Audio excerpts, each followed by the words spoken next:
नमस्कार साथियों, कैसे हैं आप सब। संडे मोटिवेशन मंत्रा में आप सभी का स्वागत है। और आज के सेशन में मैं आपको कुछ ऐसे सोशल रूल्स के बारे में बताने जा रहा हूं जो समाज में लोगों के बीच में आपकी छवि, आपकी जो इमेज है उसको बेहतर बनाएगी। आप एक बेहतर इंसान के रूप में जाने जाएंगे, दूसरों के नज़रों में तो जाने ही जाएंगे, स्वयं के नज़रों में भी आपकी वैल्यू बढ़ेगी।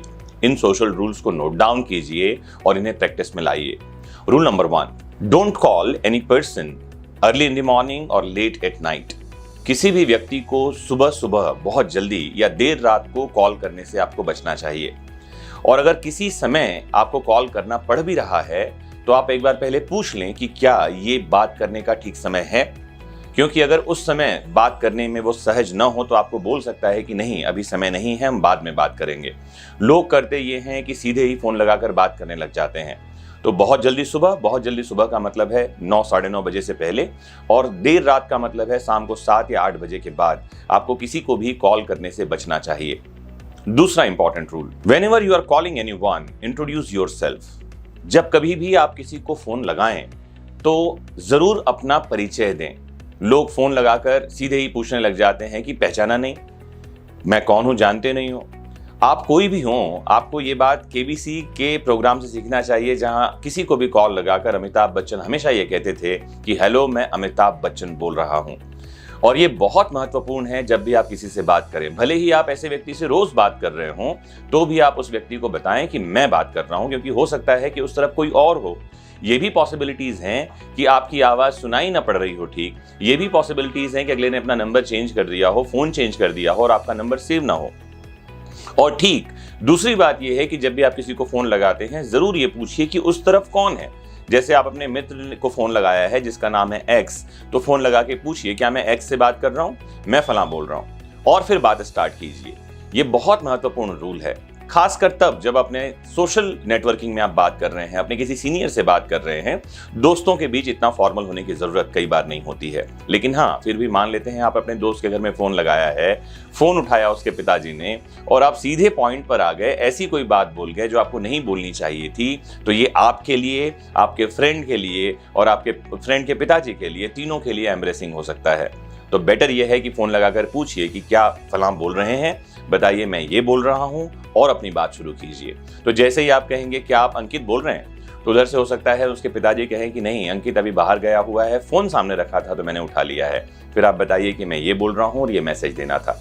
ये आपकी इमेज को मैंने बताया लोगों की नजरों में बेहतर करेगी और आपकी स्वयं की नजरों में भी आप ऊपर उठेंगे। तीसरा एक महत्वपूर्ण नियम है कि किसी से भी पैसे या कोई चीज उधार न लें, और अगर आपको उधार लेने की जरूरत पड़ गई है तो फॉल्स कमिटमेंट न करें, और कमिटमेंट कर दिया है तो अपने शब्दों पर खरा उतरें।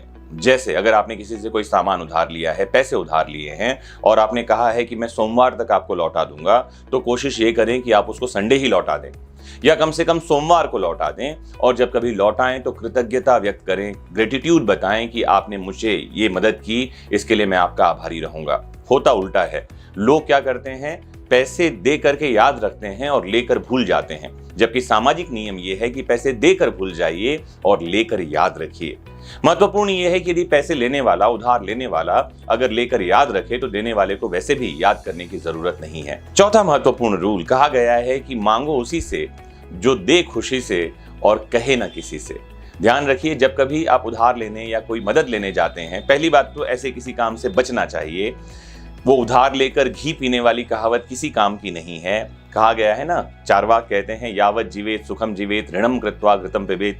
जब तक जियो सुख से जियो, उधार लो और घी पियो। नहीं, इससे बचना चाहिए। किसी से कुछ भी लेने से बचें, ये आपके मोरल वैल्यू को, आपकी इमेज को कम करता है। कहा गया है कि आप गया, आदर गया, नैनन गया स्नेह, ये तीनों ही गए, जहां कहा कुछ दे। जैसे ही आप मदद मांगते हैं ये तीनों चले जाते हैं। लेकिन जब मांगना ही पड़े, मदद की जरूरत ही पड़े, तो ऐसे किसी इंसान से लीजिए जो खुशी खुशी दे, जो आपको मदद करने में जिसको घमंड ना हो। और बहुत महत्वपूर्ण है, वो किसी से कहे भी ना। कोई व्यक्ति आपको मदद करके अगर लोगों पर के बीच झिंडोरा पीट रहा है कि मैंने उसकी मदद की है, तो ऐसे व्यक्ति से दूर रहना चाहिए, ऐसे व्यक्ति से बचना चाहिए। कि यदि कोई व्यक्ति आपको लंच या डिनर के लिए ले जा रहा है, कई बार ऐसा होता है कि दोस्तों के बीच में कोई एक दोस्त बाकी सबको पार्टी पर ले जा रहा है, या परिवार के सदस्यों के बीच में ही कोई व्यक्ति लेकर के आपको जा रहा है। अगर आप किसी सोशल गैदरिंग में हैं तो आपको सबसे एक्सपेंसिव चीज खरीदने से बचनी चाहिए। ध्यान से समझिएगा इस बात को। दोस्तों के साथ आप गए हैं और कोई एक ट्रीट दे रहा है आपको। कई बार हम समझते हैं कि दोस्तों के बीच फॉर्मल होने की जरूरत नहीं है, वो अलग बातें हैं, बट आपको ये नहीं पता कि सामने वाले का बजट कितना है। तो बेटर ये है कि उसको ही ऑर्डर करने दीजिए। कहिए कि आप ऑर्डर कीजिए जो आप ऑर्डर करना चाहते हैं, हम सब में खुश हैं। और अगर मान लेते हैं आपको ऑर्डर करना ही पड़ा तो सबसे महंगी चीज को खरीदने से बचना चाहिए। और इस नियम के साथ एक नियम ये भी ध्यान रखिए कि जो ट्रीट दे रहा है उस व्यक्ति को ही पेमेंट करने दीजिए। अगर कोई आपको ट्रीट करने ले गया है तो पेमेंट वो कर रहा है और आपको बिल देखने की जरूरत कहीं से कहीं तक नहीं है कि आप भी बिल देखें। बिल उसको ही देखना चाहिए जो पेमेंट कर रहा है, जबरदस्ती बिल देखने की कोई जरूरत नहीं है। छठवां महत्वपूर्ण नियम है कि be nice and kind to everyone. हर उस व्यक्ति से विनम्र रहिए जो आपके आसपास है। इससे कोई फर्क नहीं पड़ता कि वो वेटर है, हेल्पर है, क्लीनर है। अगर आप किसी होटल में गए हुए हैं और वहां कोई वेटर आपको पूछ रहा है कि सर आप क्या खाएंगे, उससे रूड होने से बचिए। अगर उसने कोई सामान गिरा भी दिया है तो उससे रूड होने से बचिए। उससे प्रेम से बात कीजिए, क्योंकि वो भी किसी का पिता होगा, वो भी किसी का भाई होगा और वो आपसे बेइज्जती झेलने के लिए वहां नहीं है, वो मेहनत करके कमा रहा है। उसकी मेहनत का सम्मान कीजिए और ये बहुत जरूरी सोशल रूल है जो हर किसी को सीखना चाहिए। सातवां महत्वपूर्ण नियम ये है कि दूसरों के विचारों का सम्मान कीजिए, किसी और की राय का सम्मान कीजिए। Don't be rigid with your opinions. कई बार ऐसा होता है कि हमारे कुछ ख्याल हैं, कुछ हमारी राय है और हम सामने वाले किसी की राय का सम्मान करना नहीं चाहते, उसे सुनना भी नहीं चाहते। आपके पास एक ओपिनियन है, बहुत बढ़िया। सामने वाले के पास एक ओपिनियन है, वो भी सुनिए। और अगर आपको उस ओपिनियन से सहमति नहीं है तो आप कहिए कि आप ऐसा कह रहे हैं लेकिन मेरी इससे असहमति है और असहमति के कारण ये है। रिजिडिटी के साथ किसी राय पर, किसी ओपिनियन पर लड़ना, ये सबसे बड़ी मूर्खता है। मैंने सुना एक घटना हुआ ये कि एक आदमी जो है वो घर के बाहर निकला और अपने आंगन को कुछ देख रहा था, तभी उसका पड़ोसी आ गया। पड़ोसी कहता है कि दोस्त क्या देख रहे हो? दोनों में अच्छे संबंध थे। कहता है कि क्या देख रहे हो? तो ये कहता है कि मैं एक भैंस खरीदना चाह रहा हूं और देख रहा हूं उसे बांधने की जगह कौन सी होगी। तो दूसरा दोस्त कहता है देखो यार, तुम भैंस खरीद तो लाओगे लेकिन आंगन में नहीं बांधना, क्योंकि भैंस आंगन को खराब करेगी और ये आंगन की शेयरिंग मेरे पास भी है, मेरा भी घर यहीं से निकलता है, मेरी गाड़ियां यहीं से निकलती है। तो वो दोस्त कहता है नहीं, मैं भैंस तो लाऊंगा खरीद करके और बांधूंगा घर के सामने ही, तुमको क्या करते बनता है तुम कर लो। तो दूसरा दोस्त कहता है तू भैंस खरीद कर ला कर देख। तो ये बोलता है ले मैं खरीद लाया। दूसरा कहता है तू खरीद तो लाया, इसको बांध कर देख। अभी तक लाया कोई भी नहीं है, इनके विचार ही चल रहे हैं। तो कहता है अगर तू खरीद लाया तो बांध कर देख। तो वो कहता है कि ये ले बांध दिया खूंटा और ये ले बांध दी मेरी भैंस।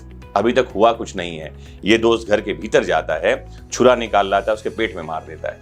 कहता है तू मेरे से लड़ेगा?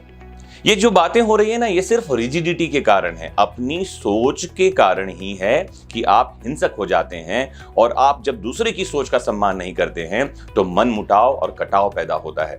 बेहतर ये है कि आप विचारों के अगर कहीं से भिन्नता है आप दो लोगों के बीच में या चार लोगों के बीच में, तो उस असहमति को बताइए, उस असहमति को ठीक से व्यक्त कीजिए, लड़िए मत। आखिरी एक बहुत जरूरी नियम, आपका जीवन जो है वो थैंक यू और सॉरी इन दोनों से भरा हुआ हो। आपने कई फिल्मों में सुना होगा कि दोस्ती में थैंक यू और सॉरी नहीं होता। जी नहीं, जीवन में हमेशा थैंक यू और सॉरी होता है। अगर कोई आपके लिए छोटा मोटा काम कर रहा है तो भी उसे धन्यवाद दीजिए। बड़ा काम कोई कर रहा है तो धन्यवाद आप देते ही देते हैं। और कहीं आपसे मिस्टेक हो गई है, गलती हो गई है, तो गलती को स्वीकारिए, सॉरी कहिए। थैंक यू और सॉरी कुछ ऐसी ऑयल है कहा जाता है जो लाइफ की मशीनरी को स्मूथ चलाती है। जीवन रूपी मशीन को ठीक से चलाने के लिए थैंक यू और सॉरी रूपी ऑयल का इस्तेमाल कीजिए। अगर ये सोशल रूल्स आप फॉलो करते हैं तो यकीन मानिए कि आपका जीवन बेहतर होगा, आपका इमेज बढ़िया बनेगा और आप एक ऐसे व्यक्ति के रूप में जाने जाएंगे जिसे लोग फॉलो करें। जुड़े रहिए आपके अपने फेवरेट प्लेटफॉर्म वैदिक शिक्षा से, मोटिवेट होते रहिए और सीखते रहिए जीवन जीने के नियम को। जय हिंद, जय भारत।